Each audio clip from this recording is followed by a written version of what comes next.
try and implement or to say this all lives matter when it comes to slavery, which is abhorrent and in extreme contradiction to American history, especially in this country as chattel slavery as Black Americans, is abhorrent and perverse, especially you, who is the mother of a Black child, who she purchased. Right. Other people is my adopt. turn to talk? You purchased. Is it? By all means. How did I? Okay, well, I'm not quite sure what you mean by purchase. She's adopted, and it is illegal to purchase a child. Did you pay to get that child? No, I paid the adoption agency. It was absolutely free. Study. It was absolutely okay. I paid the adoption agency like you. So then there was a process of child. I believe that other people adopt. Adoption agency. Okay, you're wrong, and that's defamation. I'm literally right as you're saying that you paid to an adoption agency. You're literally wrong, and it's this. I'm literally correct.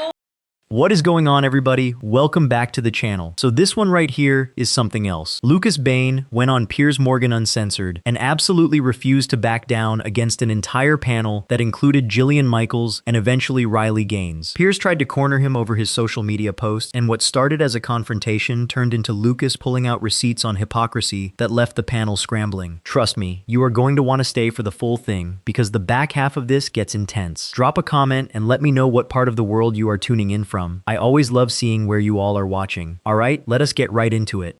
Mocked up promotion poster called Kirk and Twerk at Neck of the Woods and hashtagged both Charlie Kirk and his widow.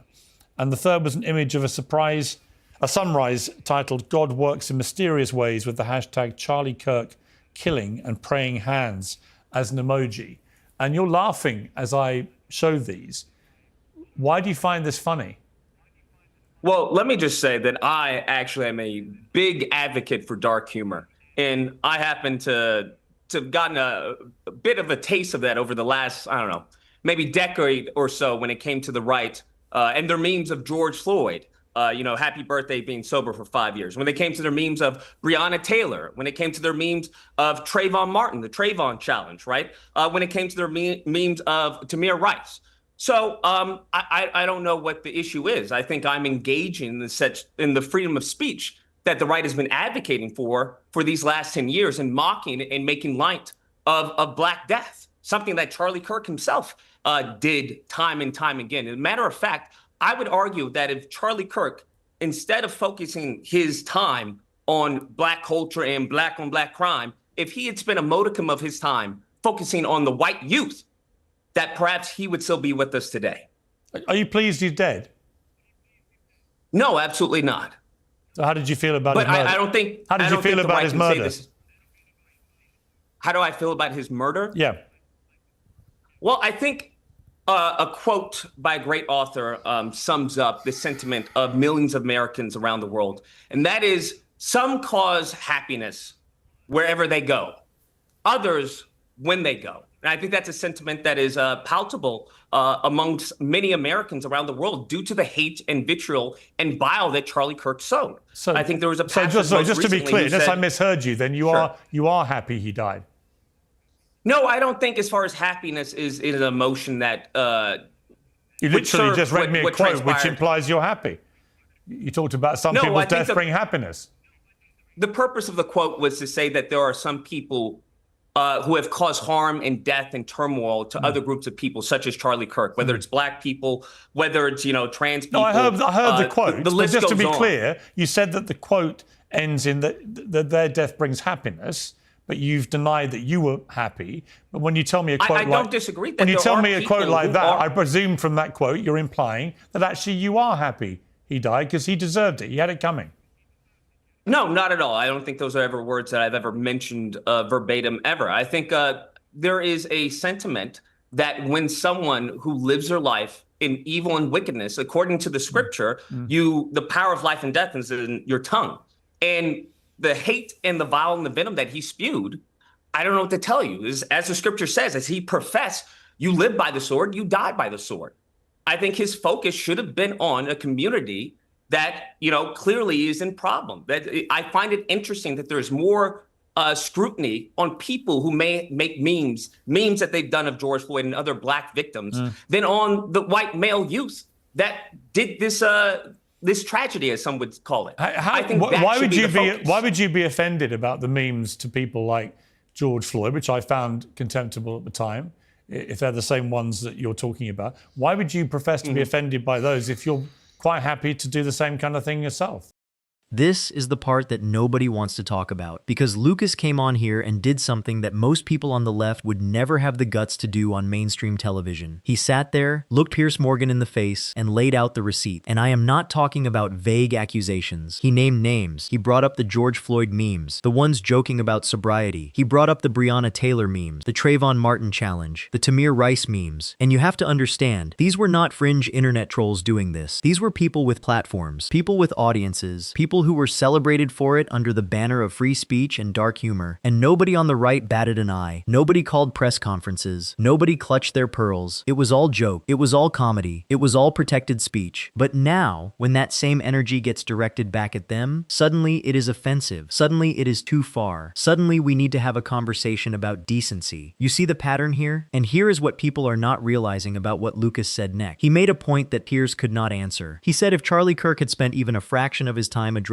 what was happening with young men in his own community, instead of obsessing over black culture and so-called black-on-black crime, maybe things would have turned out differently. And that is the part that silenced the room. Because it is true, the focus was always outward, always pointing fingers at other communities, never inward. And when Piers tried to flip it and say, well, you are implying you are happy he passed, Lucas did not take the bait. He stayed composed. He clarified his position. And Piers had nothing left but to keep rephrasing the same question, hoping for a different answer. That is not journalism. That is desperation. I think the point that I'm making by the means that I'm putting out, which clearly has caused outrage and triggering, I find it a bit hypocritical that the people for years who said fuck your feelings are now overwhelmed with feelings at the moment. But the point that I was making was to point out the hypocrisy that the right has on a variety and myriad of issues, as we just saw with Pam Bondi on the freedom of speech. I think the issue is that they have scapegoated people like Pam Bondi for what is the crime of Donald Trump. The same thing they did with Anthony Fauci. We saw this when it came to the Second Amendment. They banned bump stock ban. They had a bump stock ban under Donald Trump while they were fear-mongering about Biden take away your guns. But as we saw, there was no outrage, there was no protest, and we come to find out that it was unconstitutional. So I think this hypocrisy is ubiquitous within the right. And I think my memes expose that hypocrisy. And what about your own personal humanity? I mean, hashtagging his widow in a mocked-up promotion poster of Kirk and Twerk at Neck of the Woods. How do you justify targeting? Hang on. How do you justify targeting his widow? I think that's a bit disingenuous to use such hyperbolic language as targeting. I think it's more of a strategic plan of attack to get the message out to more people. When we saw Erica Kirk, she had a moment to speak for unity within the country, left and right, and she chose to fundraise. She then chose to use the scripture and talk, very nicely of her, past husband. And I understand that. But by that same token, there are people who were absolutely harmed by the rhetoric that Charlie Kirk put out. And that rhetoric actually codified in many cases in many states. So I think it's abhorrent and actually perverse to expect people who are harmed by his rhetoric, harmed by someone who had anti-black, anyone who wasn't white and Christian in his perspective. I think it's perverse to try and criticize those people or try and make them seem as if they're the bad guys when that's but you see, funny enough, I can look at what you've done and I can see somebody who is abhorrent and despicable and actually evil. Actually, the stuff when you target someone's widow as she grieves and once tries again, to I protect disagree her with the two word children. targeting. No. I'm talking about me personally, my view of what you've done. I don't care about your motivation in terms of other people's inappropriate memes, many of which I may well agree with you about. But that doesn't mean that I then go and do it myself or worse, because that makes me even more inhuman and abhorrent, and by your definition, I disagree. I think there's evil. a point, I know you disagree. I'm just telling you. When it comes to Republicans, when it comes to conservatives, they have to see. I've let you have your say. I think I'm a mirror. I've let you have your what say. they have shown. I'll let you have your say. And if they don't like what they see, then they should actually detour from their wicked path. I'm using your own justification to tell you what I think of you and what you've done. All right? That's my free speech at work. Let me bring in Jillian Michaels. Absolutely agree. I mean, Jillian, look, you know, I saw Brian there nodding to some of what he was hearing there, not all, to be clear, but nodding to some of it about the hypocrisy which Lucas claims he is exposing with this stuff. What is your view of what he's said?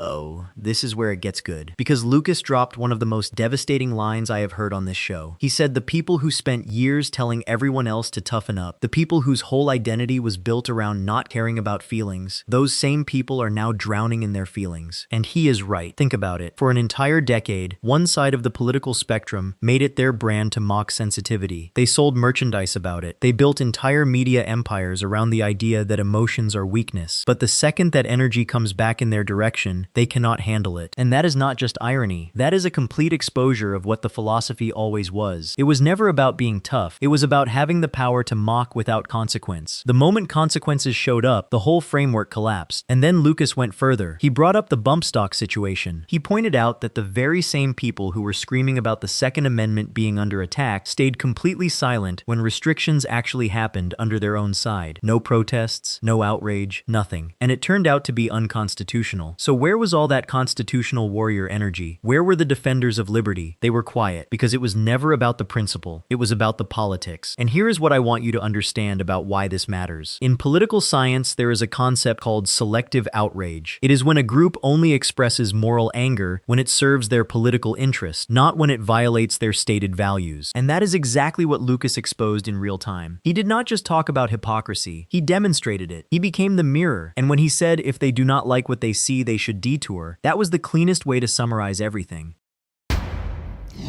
I find this exceptionally sad because, Lucas, you talk about how hurt you were and how offended you were by such despicable things, and then you became the thing that you found the most repulsive, which is alarming, and as I mentioned, deeply saddening. I would be more than happy to litigate some of Charlie's positions for you. I abjectly...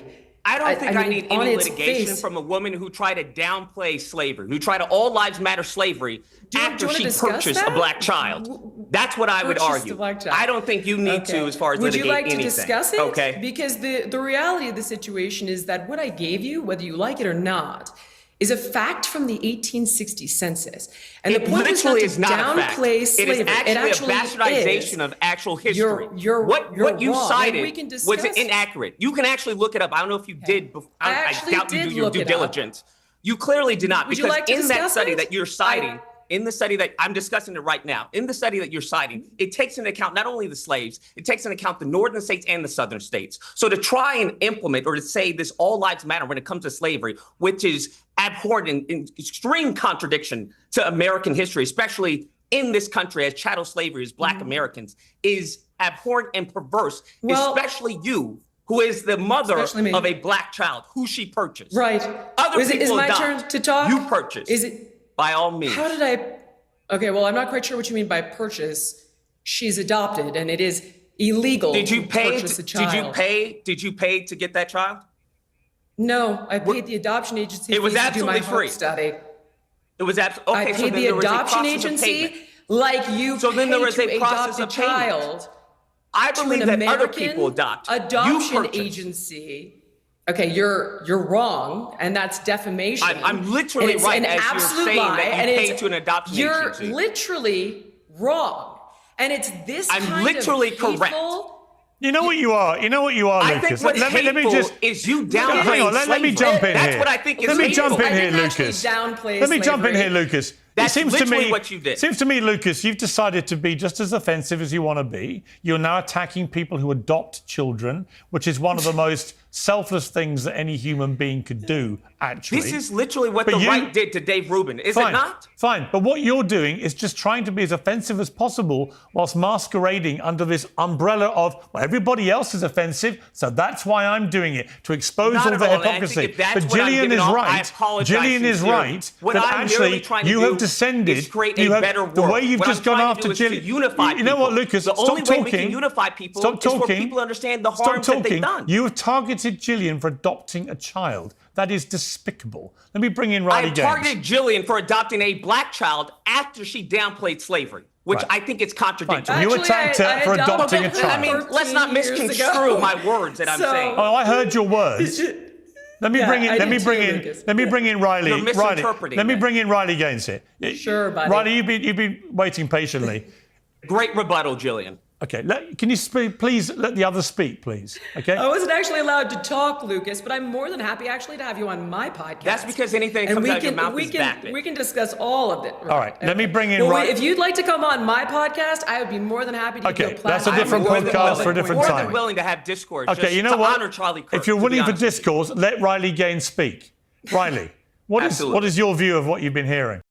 Now, this is where I need you to pay close attention, because what happened here tells you everything about how these conversations actually work. Jillian Michaels came in and tried to take the moral high ground. She said Lucas became the thing he found most repulsive. And look, on the surface, that sounds like a powerful statement. But Lucas was not having it. He immediately fired back and said he does not need any kind of lecture from someone who tried to minimize the history of slavery in this country. And here is where it gets important, because Jillian referenced a study from the 1860 census, and Lucas correctly pointed out that the data she was using included both northern and southern states. And that matters because when you combine the numbers from states where slavery was not practiced with states where it was, you dilute the reality of what was actually happening in the South. It is a statistical trick that has been used for decades to make the institution seem less severe than it actually was. And the fact that Lucas caught that in real time on live television shows you he was not just there to be loud, he was prepared. He knew the data, and Jillian did not have an answer for it. Then came the adoption exchange. And I want to be clear about what actually happened because Piers tried to reframe it as Lucas attacking adoption itself. But that is not what Lucas said. He specifically pointed out what he saw as a contradiction between someone who, in his view, downplayed the severity of slavery while also being the parent of a black child. You can agree or disagree with how he delivered it, but his point was about consistency. And instead of addressing that point, everyone on the panel tried to make him the villain. Piers called it despicable. Jillian called it defamation. But nobody actually answered the question he raised. And that is how you know someone landed a hit that people were not ready for. When the response is not a counter-argument, but an attempt to shut down the conversation entirely, that tells you the point connected. Lucas walked into a room where everyone was against him, and he did not back down once. Not once. So what do you guys think of this? Leave your thoughts down in the comments. Please like and subscribe, and I will see you in the next video.